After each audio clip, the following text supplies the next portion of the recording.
नमस्कार मित्रांनो, स्वागत आहे तुमचं आपल्या AR स्टोरी टेलर या चॅनेलवर. आजच्या कथेचं नाव आहे 24/7 मॉल. कथेचे लेखक आहेत आदरणीय प्रभाकरजी पटवर्धन. कथा सुरू करण्याआधी कोणी या चॅनलवरती नवीन असेल तर कृपया आपल्या चॅनलला सबस्क्राईब करायला विसरू नका. चला तर मग वेळ वाया न घालवता कथेला सुरुवात करूया. काही दिवसांपूर्वी मी माझा मित्र अक्षय याच्याकडे त्याच्या गावाला कल्याणला गेलो होतो. गाव कसलं, एक बऱ्यापैकी विस्तारात असलेलं ते मोठं शहरच आहे. आमच्याकडे ये, आमच्याकडे ये असा त्याचा बरेच दिवस आग्रह चालला होता. कल्याण शहरात त्याचं छोटंसं घर ते तर आहेच, परंतु जवळच त्याची वडिलोपार्जित शेतीही आहे. त्याच्याकडे 4 दिवस राहण्याच्या इराद्याने मी गेलो होतो. काही कामानिमित्ताने त्याचे आईवडील त्याच्या गावाला काटेवाडीला गेले होते. त्याच्या घरी आम्ही दोघेच होतो. रात्री आम्ही सिनेमाला गेलो होतो. सिनेमा पाहून रात्री 1ला घरी परत येत असताना मित्र स्वतःशीच बोलला, आज मी विसरलोच की. स्वाभाविकच मी त्याला, तू काय विसरलास आणि तुला आता कशी काय आठवण झाली असं विचारलं. त्यावर सदाशिव म्हणाला, उद्या सकाळी ब्रेड ऑमलेटचा नाश्ता करायचा विचार होता. मी ब्रेड अंडी आणायला विसरलो. आता उद्या सकाळीच बाहेर जाऊन मला अंडी व ब्रेड आणावं लागेल. त्यावर मी त्याला म्हटलं, त्यात काय विशेष, आता जाता जाता एखाद्या दुकानातून खरेदी करू. तुमच्या येथे एखादा मॉल, एखादं दुकान रात्री सकाळपर्यंत उघडं असेलच. एवढ्यात आम्ही चालत चालत एका बंद मॉलपाशी आलो. त्या मॉलवर 24x7 असं लिहिलेलं होतं. ते वाचत मी बोललो, येथे तर सदा सर्वकाळ दुकान उघडे असेल असं लिहिलेलं आहे, मग हे दुकान बंद कसं? त्यावर सदाशिव उत्तरला, एकेकाळी हा मॉल 24 तास व आठवड्यातील 7ही दिवस उघडा असे. काही वाईट अमानवी अनुभव आल्यामुळे रात्री 12 ते सकाळी 7 हे मॉल दुकान बंद असतं. उरलेल्या वेळात म्हणजे सकाळी 7 ते रात्री 12पर्यंत मॉल चालू असतो. स्वाभाविकच मी त्याला कोणता वाईट अनुभव असं विचारलं. त्यावर तो म्हणाला, इथे वाटेत जाताना नको, आपण घरी पोचलो की मी तुला सविस्तर हकीकत सांगतो. ती एक मोठी कहाणी आहे. मी या वाटेने यायलाच नको होतं. गप्पांच्या भरात माझे रस्त्याकडे लक्ष राहिलं नाही. आम्ही घरी पोचल्यावर अंथरुणावर आरामशीर लोळत पसरलो. मी त्याला, तो मला कथा सांगणार होता, त्याची आठवण करून दिली. मी म्हटलं, चल आता तुझ्या कथेला सुरुवात कर. त्याने काही वर्षापूर्वी मॉलमधील रात्रीच्या नोकरांना आलेला विलक्षण आणि विचित्र भीतीदायक अनुभव सांगण्यास सुरुवात केली. आपण आता येताना पाहिलेला मॉल हा पूर्वी 24 तास व आठवड्यातील 7ही दिवस उघडा असे. त्यामुळेच त्यावर 24x7 असं लिहिलेलं आहे. हेच त्या मॉलचं नाव आहे. कल्याणमधील हा सर्वात मोठा मॉल आहे. मॉल एकूण 5-6 मजली आहे. प्रत्येक मजल्यावर एक विशेष विभाग आहे. इलेक्ट्रॉनिक्स, कापड, लेडीज विभाग, ड्रायफ्रूट्स. तळमजल्यावर इतर म्हणजे सर्वसाधारण विभाग आहेत. त्यात ज्याला डॉक्टरांचे प्रिस्क्रिप्शन लागत नाही अशी औषधं व इतर औषधं, पुस्तकं, वर्तमानपत्र, नेहमी लागणारे वस्तू, उदाहरणार्थ साबण, toothpaste, liquid soap, face powder इत्यादी शोकेसमध्ये ठेवलेल्या असतात. शिवाय एक वेगळा मेडिकल स्टोअरही आहे. तो मात्र रात्री 12ला बंद होतो. हा मॉल सकाळी 9 वाजता उघडतो व रात्री 11 वाजता बंद होतो. हिशोब वगैरे पूर्ण होऊन सर्व दुकाने व्यवस्थित बंद करून सर्वजण घरी जाईपर्यंत 12 वाजतात. प्रत्येक मजला स्वतंत्रपणे बंद केला जातो. वर जाण्यासाठी लिफ्ट व जिना दोन्ही व्यवस्था आहेत. प्रत्येक मजल्याला स्वतंत्र प्रवेशद्वार आहे. तुला एवढं सविस्तर सांगतो याचं कारण पुढे मी जी काही हकीकत सांगणार आहे त्यासाठी पार्श्वभूमी आवश्यक आहे. तळमजल्यावर प्रवेश व बाहेर असे 2 मार्ग आहेत. दोन्ही द्वारावर सुरक्षा रक्षक उभे असतात. प्रवेश केल्यावर जिना गच्चीपर्यंत जातो. जिन्याला प्रत्येक मजल्याला आत जाण्यासाठी मार्ग आहे. शेजारीच लिफ्ट आहे, तोही गच्चीपर्यंत जातो.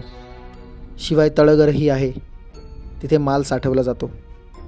तेथून लिफ्टने तो प्रत्येक मजल्यावर नेला जातो. वर न जाता जाता पुढे आल्यास तळमजल्यावर प्रवेश करता येतो. इथेही एक काचेचा दरवाजा आहे. तसंच तळमजल्यावरून बाहेर जातानाही काचेचा दरवाजा आहे. पूर्वी 11 वाजता वरच्या माळ्यावरील सर्व दुकाने बंद केली जात असत. प्रत्येक माळा स्वतंत्र पोलादी दरवाजाने बंद केला जाई. फक्त तळमजला 24 तास उघडा ठेवला जात असे. तळमजल्यावरील रात्रीच्या नोकरांची ड्युटी रात्री 12 ते सकाळी 7 अशी असे. मध्यरात्री 12 ते पहाटे 3 पर्यंत थोडे बहुत ग्राहक असत. 3 ते 7 पर्यंत क्वचित एखादा ग्राहक असतो. क्लब, नाटक, सिनेमा इत्यादींवरून घरी जाणारे 12 ते 3 या वेळात त्यांना हव्या असलेल्या चिल्लर वस्तू खरेदीसाठी येतात. या सर्व वस्तू निरनिराळ्या विभागात मांडून ठेवलेल्या असतात. ग्राहक प्रवेशद्वारातून प्रवेश केल्यावर त्याला हव्या असलेल्या वस्तू घेऊन बाहेर जाणाऱ्या रस्त्याच्या द्वाराजवळ असलेल्या काउंटरवर पैसे देऊन बाहेर जात असे. दिवसा प्रत्येक स्टॉलवर जरी स्वतंत्र व्यक्ती असली तरी रात्री काउंटरवर फक्त 2 जण असत. सर्वत्र कॅमेरा बसवलेले आहेत. CCTVच्या द्वारे काउंटरवर बसलेला मॉनिटरिंग स्क्रीन त्यावर कुठे काय चाललं आहे ते पाहू शकतो. मॉनिटरिंग स्क्रीनचे 4 भाग पडलेले आहेत, त्यामुळे एकाच वेळी 4 ठिकाणचे दृश्य पाहता येतं. मॉनिटरवर असलेल्या बटनांमार्फत निरनिराळे कॅमेरे दाखवित असलेले दृश्य पाहता येतं. मी तुला अगोदरच सांगितल्याप्रमाणे सर्व मजले रात्री 12ला बंद केले जात असे. फक्त तळमजला रात्री 12 ते सकाळी 7 उघडा राही. त्यावेळी सुरुवातीला काउंटरवर व प्रवेशद्वार आणि बाह्यद्वार यावर 2 असे 4 नोकर असत. जेव्हा घटना घडल्या तेव्हा सुरुवातीला अजय व सुजय असे 2 जण होते. दोघेही कॉलेजमध्ये शिकत होते. त्यांच्यामध्ये दाट मैत्री होती. उन्हाळ्याच्या सुट्ट्या सुरू होत्या. काहीतरी काम करावं, 4 पैसे मिळावे या उद्देशाने दोघांनीही मॉलमध्ये नोकरीसाठी प्रयत्न केला. त्यांना व्यवस्थापनाने मध्यरात्री 12 ते सकाळी 7 अशी ड्युटी कराल का म्हणून विचारलं. विशेष काम नाही, फक्त जागृत राहायचं. एखादा दुसरा ग्राहक आल्या पण त्याचे पैसे घ्यायचे, पावती द्यायची, एवढेच काम असल्यामुळे त्यांनी ते काम आनंदाने स्वीकारले. एकाला 2 सोबतीला होते. 2 सुरक्षा रक्षक होते. ते निराळेच. प्रवेशद्वाराचा काचेचा दरवाजा उघडून कुणीही आत प्रवेश केल्यावर एक घंटी काउंटरवर वाजत असे. त्यामुळे काउंटरवर असलेल्या कुणीतरी मॉलमध्ये प्रवेश केला हे कळत असे. कुणी प्रवेश केला ते मॉनिटरवर दिसत असे. निरनिराळे कॅमेरे सुरू करून ग्राहक कुठे काय करत आहे ते अर्थातच मॉनिटरवर पाहता येत असे. प्रत्येक मजल्याप्रमाणे तळमजल्यावरही स्वच्छतागृह होते. स्त्री व पुरुषांसाठी स्वतंत्र स्वच्छतागृह होते. दोघेही नोकरीला लागले. एक दिवस त्यांना स्वच्छतागृहात जाताना कुणीतरी स्त्री मॉनिटरवर दिसली. प्रवेशद्वारातून कुणीही प्रवेश केल्याची घंटी वाजली नव्हती. तरीही एक स्त्री स्वच्छतागृहात जाताना दिसली याचे त्यांना नवल वाटले. वेळ जाण्यासाठी दोघेही गप्पा मारीत असत. आयपॅडवर आवडता कार्यक्रम किंवा सिनेमा इत्यादी पाहत असत. मोबाईलवरही खेळ चाले. कदाचित त्यांना छोट्या डुलक्याही येत असाव्यात. वरील कार्यक्रमात गुंग असल्यामुळे आपल्याला प्रवेशद्वारावरची घंटी ऐकायला आली नसावी. मॉनिटरवर आपले लक्ष गेले नसावे अशी मनाची समजूत त्यांनी करून घेतली. मात्र मॉनिटरवर ते सतत पाहत होते. त्यांना ती स्त्री बाहेर येताना पाहायची होती. 5 मिनिटं झाली, 10 मिनिटं झाली, अर्धा तास झाला, 1 तास झाला. स्वच्छतागृहातून कोणीही बाहेर आलं नाही. त्यांच्या अंगावर एक लहानशी लहर येऊन गेली. अंगावर काटा उभा राहिला. दोघांनाही घंटी ऐकू आली नाही. मॉनिटरवर प्रवेश करताना स्त्री दिसली नाही याची पक्की खात्री होती. ही गोष्ट काहीतरी विचित्र आहे असं त्यांना जाणवलं. त्यांनी प्रवेशद्वाराजवळील रखवालदाराला आत कोणी स्त्री आली का ते विचारलं. त्यानेही कुणीही आत गेलं नाही याची ग्वाही दिली. ते सतत स्वच्छतागृहाच्या दारावर लक्ष ठेवून होते. स्वच्छतागृहातून कुणीही बाहेर आलं नाही. काउंटरवरही कुणी आलं नाही. त्यांनी मॉनिटरवरील 4 विभागातील 3 विभागात कॅमेरा फिरवून आत कुठे कोणी आहे का तेही पाहिलं. कुठेच कोणी नव्हतं. स्वच्छतागृहात अर्थातच कॅमेरा नव्हता. त्यांना आतील दृश्य पाहता येणे शक्य नव्हतं. दोघेही शेवटी धीर करून उठले. 2 बाजूंनी ते त्या स्वच्छतागृहाजवळ आले. त्यांना वाटेत कुणीही दिसलं नाही. आता पहाटेचे 4 वाजले होते. दोघेही स्वच्छतागृहात जावे की न जावे असा विचार करीत बाहेर थोडा वेळ उभे राहिले. स्त्रियांच्या स्वच्छतागृहात प्रवेश करणे अर्थातच निषिद्ध होते. शेवटी धीर करून ते दोघेही आत शिरले. आत कुणीही नव्हतं. सर्व दरवाजे बंद होते. प्रत्येक दरवाजा उघडून चेक करणं आवश्यक होतं. कदाचित त्या स्त्रीला हार्ट अटॅक वगैरे काहीतरी आल्यामुळे ती बेशुद्ध झाली असण्याची शक्यता होती.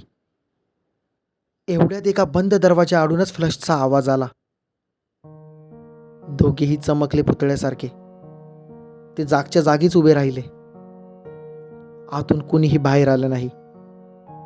त्यांनी सर्व स्वच्छतागृहांचे दरवाजे उघडून पाहिले. आत कुणीच नव्हतं. दोघांनाही पहाटेच्या गारव्यातही घाम फुटला होता. त्यांचा हा अनुभव त्यांनी कुणालाही सांगितला नाही. बोललो तर आपल्याला स्वप्न पडले, भास झाला इत्यादी ताशेरे आपल्यावर मारले जातील. अकार्यक्षम ठरून आपल्याला कामावरून काढलं जाईल. उगीचच अफवा पसरवतात असा आरोप आपल्यावर ठेवला जाईल. घाबरट, भित्रे असा शिक्का आपल्यावर मारला जाईल. अशा निरनिराळ्या प्रकारच्या आशंकांमुळे ते हा अनुभव कुणाजवळही बोलले नाहीत. सदाशिव सांगत असलेल्या गोष्टींमध्ये मी रंगून गेलो होतो. तो थांबताच मी पुढे विचारलं, नंतर काय झालं? तो म्हणाला, तुला आणखी एक गोष्ट सांगणं जरुरीचं आहे. ही सर्वसाधारण माहिती आहे. पूर्वी शहर लहान होतं. त्यावेळी मरणोत्तर निरनिराळ्या धर्मांमध्ये प्रेताची जी व्यवस्था केली जाते त्यासाठी गावाबाहेर व्यवस्था केलेली होती. हिंदूंसाठी स्मशानभूमी, मुस्लिमांसाठी कब्रस्तान, ख्रिश्चनांसाठी त्यांचे स्वतंत्र कब्रस्तान अशी व्यवस्था केलेली होती. या सर्व जागा एकाला एक लागून अशा आहेत. त्यामुळे तो विभाग काहींना भीतीदायक वाटतो. शहर वाढल्यामुळे हा सर्व भाग आता शहराच्या मध्यभागी आला आहे. हा मॉल 24x7 या भागाला लागूनच आहे. रात्री 12 नंतरची पहाटेपर्यंतची वेळ ही सैतानाची, संबंधांची, खविसाची, अमानवी अस्तित्वांची फिरण्याची वेळ म्हणून ओळखली जाते. मुलांना आलेला विचित्र विलक्षण अनुभव हा पहाटे 2 ते 4 या वेळात होता. त्यावर मी सदाशिवला विचारलं, तू मला रात्री उघडा असणारा मॉल बंद का करण्यात आला ते सांगत होतास. ही मुले तर कुणाजवळ काहीही बोलली नाहीत. मग मॉल बंद का करण्यात आला? त्यावर सदाशिव म्हणाला, हो, मी तेच सांगत आहे. त्याने पुढे बोलण्यास सुरुवात केली. हा अनुभव आल्यानंतर त्यांनी पुढील काळजी घेतली. रात्री 1:30 वाजता प्रवेशद्वारावरील रक्षकाला दरवाजा लॉक करण्यास सांगितला. काचेचा दरवाजा असल्यामुळे बाहेर कुणी आलं तर लगेच दिसत असे. कुणी ग्राहक आल्यास दरवाजा उघडून त्याला आत घ्यावा, पुन्हा दरवाजा लॉक करावा अशी व्यवस्था करण्यात आली. रात्रीच्या वेळी डुलकी आल्यामुळे आपल्याला न कळता कुणीही आत येऊ नये असा उद्देश त्यामागे होता. रात्री 1-1:30 नंतर सिनेमा नाटक संपल्यावर विशेष ग्राहक नसल्यामुळे ते सहज शक्य होतं. असेच काही दिवस गेले. दोघेही आयपॅडवर सिनेमा पाहत होते. मधून त्यांचे लक्ष मॉनिटरवर होते. अकस्मात त्यांना मॉनिटरवर एका चौकोनात धुराचा स्तंभ दिसू लागला. धूर नाहीसा होऊन त्या ठिकाणी एक सौंदर्यवती दिसू लागली. स्त्रियांच्या सौंदर्य प्रसादने ठेवलेल्या एका शोकेस पुढे ती उभी होती. तिचे सौंदर्य वर्णनातीत होते. दोघेही मुग्ध होऊन मॉनिटरमध्ये तिच्याकडे टक लावून पाहत होते. कसे कोण जाणे तिचे त्यांच्याकडे लक्ष गेले. तिने कॅमेऱ्यात बघून त्यांना डोळा मारला. ते जागच्या जागी उडाले.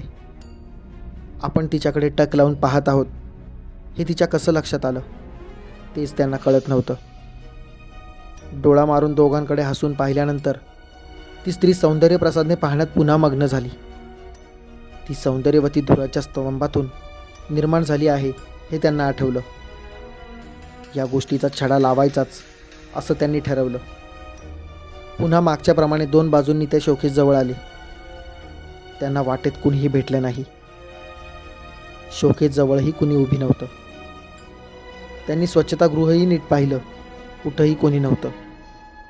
त्यांनी सुरक्षा रक्षकांना आत कुणी आलं का, बाहेर कुणी गेलं का असं विचारलं. दोघांनीही नाही म्हणून उत्तर दिलं. हा सर्व अमानवी खेळ आहे हे त्यांनी ओळखलं. दोघांनाही तेथे रात्री काम करण्याची भीती वाटू लागली. अजूनपर्यंत त्यांना कुणी काही केलं नव्हतं, परंतु पुढे काय भरोसा. अशा भूते फिरत असलेल्या जागी काम करणे दोघांनाही धोक्याचं वाटत होतं. दोघांनीही राजीनामा देण्याची इच्छा मॉलच्या मालकाजवळ प्रगट केली. मालकाने त्यांना कारण विचारलं. मोकळेपणाने त्यांना आलेले 2 अनुभव सांगितले. जर या अनुभवांची वाच्यता झाली तर मॉलमध्ये कुणीही येणार नाही. केवळ रात्रीच्याच नव्हे तर दिवसाच्याही उत्पन्नावर परिणाम होईल. या भीतीने त्यांना तुम्ही कुठेही याची वाच्यता करू नका म्हणून सांगितलं. त्यांचा पगार वाढविण्यात आला. त्यांना त्यांच्या मर्जीतला आणखी एक मदतनीस देण्यात आला. 2 सुरक्षा रक्षकही वाढवण्यात आले. जास्त पगार मिळतो, आणखी एक मदतनीस मिळाला, त्यामुळे ते पुन्हा कामावर रुजू झाले. मॉलच्या मालकाने एक मांत्रिक आणून काही तंत्रमंत्र केले. लिंबू, मिरची, काळी बाहुली असे काही जुगाड ग्राहकांच्या चटकन लक्षात येणार नाही अशा जागी लटकवण्यात आले. शिवाय गुरुजी बोलावून मंत्र जपही करण्यात आले. असेच काही दिवस शांततेत गेले. एक दिवस वरच्या मजल्यावर कोणीतरी जोरात धावत आहे असा आवाज येऊ लागला. काउंटरवरील मॉनिटरमध्ये फक्त तळमजल्यावरील दृश्य पाहता येणे शक्य होतं. वरच्या मजल्यावर काय चाललं आहे ते पाहणे शक्य नव्हतं. वरच्या मजल्यावरील दिवेही बंद केलेले होते. एका सुरक्षा रक्षकाला घेऊन 2 जण जिन्याने वर गेले. पोलादी दरवाजा बंद होता. वर कोणीतरी धावत आहे, खेळत आहे असे आवाज येत होते. तिघेही थरथर कापत गुपचूप खाली आले. सर्वांनाच येथे काम करण्याची भीती वाटू लागली. सर्वांनाच भक्कम पगार मिळत होता. 2 सुरक्षा रक्षकही वाढवण्यात आले होते. आता 4 सुरक्षा रक्षक व काउंटरजवळील 3 क्लार्क असे 7 जण एकमेकांच्या आधाराने होते. अजून प्रत्यक्ष त्यांना कुणीही काहीही केले नव्हतं, तरीही त्यांना धास्ती वाटत होती. आणखी एखादा अनुभव आणि सर्वजण काम सोडून पळाले असते. एक दिवस 4 रक्षकांपैकी एका रक्षकाला काही वैयक्तिक कारणाने येण्याला उशीर झाला. त्याला 4थ्या माळ्यावरील दिव्यांची उघडझाप होताना दिसली. त्याने इतरांनाही बोलवून ती दाखवली. अकस्मात दिव्यांची उघडझाप निरनिराळ्या माळ्यावर एखाद्या रोषणाईप्रमाणे होऊ लागली. सर्वजण गुपचूप आत येऊन बसले. ते एखादा नवीन अनुभव आला की लगेच मालकाला सांगत असत. मालक त्यांना मॉलची बदनामी होऊ नको म्हणून थोपवून धरत असे. एक दिवस त्यांना वरच्या कुठल्या तरी माळ्यावरून किंकाळ्या ऐकू आल्या. एखाद्याला चापकाने जीवे मारीत असत. तो जसा ओरडेल तशा त्या किंकाळ्या होत्या. एक दिवस तर कमालच झाली. मॉनिटरवर त्यांना एका स्त्रीच्या मागे सुरा घेऊन एक पुरुष धावताना दिसला. ती स्त्री किंकाळ्या पुढत धावत होती. तो मनुष्य तिला ठार मारण्यासाठी तिच्या मागे धावत होता. ती त्याला चुकवीत होती. शेवटी धावत ती काउंटर समोर आली. तिच्या मागून तो मनुष्य धावत होता. काउंटर समोरच त्या नराधमाने तिचे केस पकडले. तिचा गळा एका झटक्यात चिरला. रक्ताच्या चिळकांड्या उडाल्या. तिची कापलेली मान रक्तबंबाळ अवस्थेत धडावर लोंबत होती. रक्ताची धार लागलेली असताना तशीच ती सैरावैरा धावत होती. हे दृश्य पाहून सर्वजण धावत सुटले. ते घरी आल्यावरच थांबले. 2-3 तर थंडी ताप भरून आला. 1-2 जण धडपणे काही दिवस बोलू शकत नव्हते. हे सर्व आपापल्या घरी पळून गेल्यावर तळमजल्याचे दरवाजे आपोआप लॉक झाले होते. मालकाला सर्व हकीकत त्यांनी सांगितली. आम्ही प्राण गेला, कितीही पैसे मिळाले तरी मध्यरात्रीनंतर काम करणार नाही असे निक्षून सांगितले. रात्रीचा विशेष गल्ला जमत नव्हताच. माझा मॉल 24 तास उघडा असतो ह्या अभिमानाने सांगण्याची एक बाब म्हणूनच तळमजला उघडा ठेवला जात होता. विशेष ग्राहक येत नाहीत, सबब रात्री 12 ते सकाळी 7 मॉल उघडा ठेवला जाणार नाही अशी पाटी मॉल बाहेर लावण्यात आली. तेव्हापासून हा मॉल रात्रीचा बंद असतो. आपल्या धंद्यावर परिणाम होऊ नये म्हणून मालकाने ही गोष्ट लपवण्याचा प्रयत्न केला. अशा गोष्टी लपत नाहीत, उलट सांगोवांगी तिखट मीठ लावून त्या पसरत जातात. काही लोकांचा या गोष्टीवर विश्वास आहे तर काहींचा नाही. शहर झपाट्याने वाढत आहे. पिन टू पियानो सर्व गोष्टी या मॉलमध्ये मिळतात. येथे तुलनात्मक माल चांगला, दर्जा उत्तम व किंमत कमी असते. सुरुवातीला जरी या मॉलच्या उत्पन्नावर परिणाम झाला असला तरी हळूहळू या गोष्टी लोक विसरतात. आता ही केवळ एक भूतकथा या स्वरूपात सांगितली जाते. तरीही शक्यतो या रस्त्याने रात्री 12 नंतर कुणीच जात नाही. लांबच पडला तरी दुसऱ्या रस्त्याने लोक जातात. मीही काल रात्री सिनेमाहून येताना दूरच्याच रस्त्याने आलो असतो. गप्पा मारता मारता त्या रस्त्याने आपण आलो. मला ब्रेड आमलेटची आठवण झाली. तू हा मॉल तेवढ्यात बघितलास आणि या सर्व कथेची पुन्हा तुझ्याजवळ उजळणी झाली. दिवसा या मॉलमध्ये कोणत्याही मजल्यावर कुणालाही काहीही कसलाही अनुभव येत नाही.